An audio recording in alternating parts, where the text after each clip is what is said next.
China world में एक super power क्यों है? चाइना का पॉपुलेशन इंडिया से ज्यादा है, फिर भी चाइना में गरीबी कम हो रही है। बॉयकॉट चाइना कहते वक्त ये समझना जरूरी है कि what is China secret to success. In this video, we're going to discuss 3 things that made China successful and how India can learn from them. ये वीडियो उन 99% लोगों के लिए नहीं है जिन्होंने पहले से ही डिसाइड कर दिया है कि आत्मनिर्भर भारत पॉसिबल नहीं है। ये वीडियो उन 1% लोगों के लिए है जो कुछ सीखना चाहते हैं। ये वीडियो उस मैच्योर ऑडियंस के लिए है जो कुछ सॉल्यूशंस ढूंढना चाहते हैं। तो अगर आपको इस वीडियो में वैल्यू मिलती है तो प्लीज इस वीडियो को शेयर कीजिए, क्योंकि आज सभी को ये सोचने की जरूरत है कि हम क्या कर सकते हैं। India got its independence in 1947.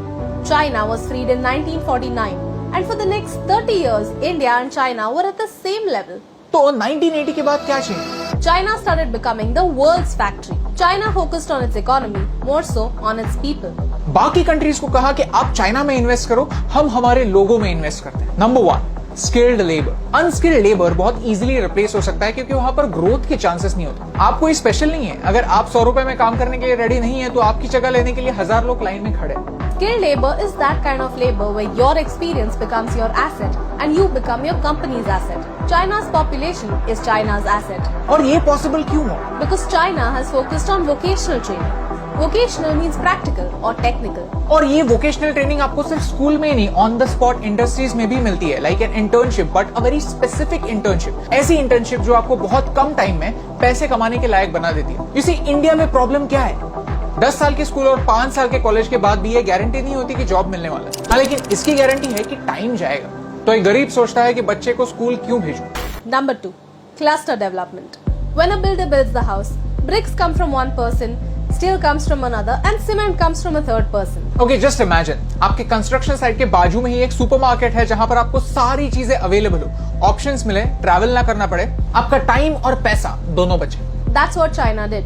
It created special economic zones or clusters where each company could get everything they needed in one area. Infrastructure develop हुआ, कनेक्टिविटी बढ़ी, इससे लोगों के लिए अपॉर्चुनिटीज तैयार हुई। वैसे बोला जाए तो ऐसे स्पेशल इकोनॉमिक जोन्स इंडिया में भी है, लेकिन इंडिया में क्या नहीं है? Migration control. इंडिया में डेवलपमेंट सिर्फ बड़े शहरों में होता है और लोगों के दिमाग में ऐसे मिसकंसेप्शन है कि लाइफ सिर्फ शहरों में। Our cities are already overpopulated, and during the coronavirus crisis, this unaddressed problem ended up becoming a humanitarian crisis.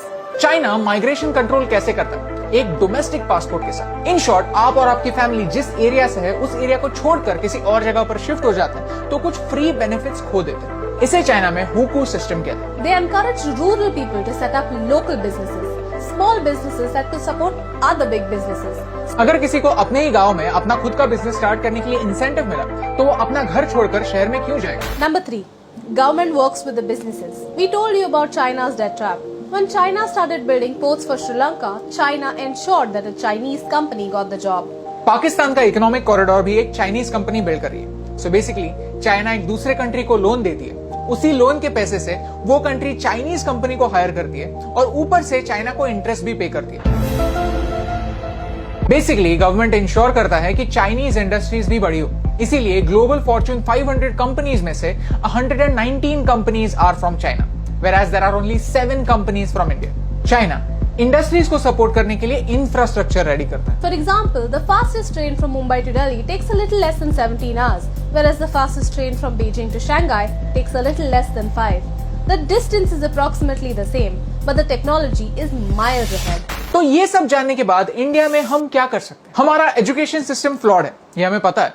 तो डिग्रीज के पीछे भागना बंद कीजिए और नॉलेज को स्पंज की तरह एब्जॉर्ब कीजिए। अपने दिमाग से ये बात हटा दीजिए कि इंजीनियरिंग, मेडिकल और एमबीए ये 3 ही ऑप्शंस होते हैं। नहीं, the world is changing and smartphones are there in your hands. अगर आपको इंटरेस्ट है तो 6 महीने में कोडिंग सीख सकते हैं। आज लोग घर पर बैठकर कोडिंग कर रहे हैं, डिजाइन कर रहे हैं और फॉरेन क्लाइंट्स के लिए वेबसाइट्स डिजाइन करके डॉलर में पैसे कमा रहे हैं। हर स्टेट्स में लोकली जॉब होने की जरूरत है। Now that the migrants have returned home, the state governments need to create a register with skill-based information about all these migrants, collect this data and use it to create skill-based opportunities in their state. स्वच्छ भारत के लिए जैसे ranking system निकाली, वैसे ही आत्मनिर्भर भारत के लिए भी रैंकिंग सिस्टम निकाली। तो ranking system for industries, for small businesses, for new opportunities. स्वच्छ भारत की वजह से इंदौर जैसे शहरों ने खुद इनिशिएटिव लिया और खुद को 3 साल में साफ कर दिया। And just like that we need a healthy competition for industries. ऐसे ही दूसरे सक्सेसफुल कंट्रीज से भी बहुत कुछ सीखने जैसा है, जो हम आने वाले वीडियोस में एक्सप्लोर करेंगे। द क्वेश्चन इज, क्या हम इंडियंस कुछ सीखने के लिए रेडी हैं?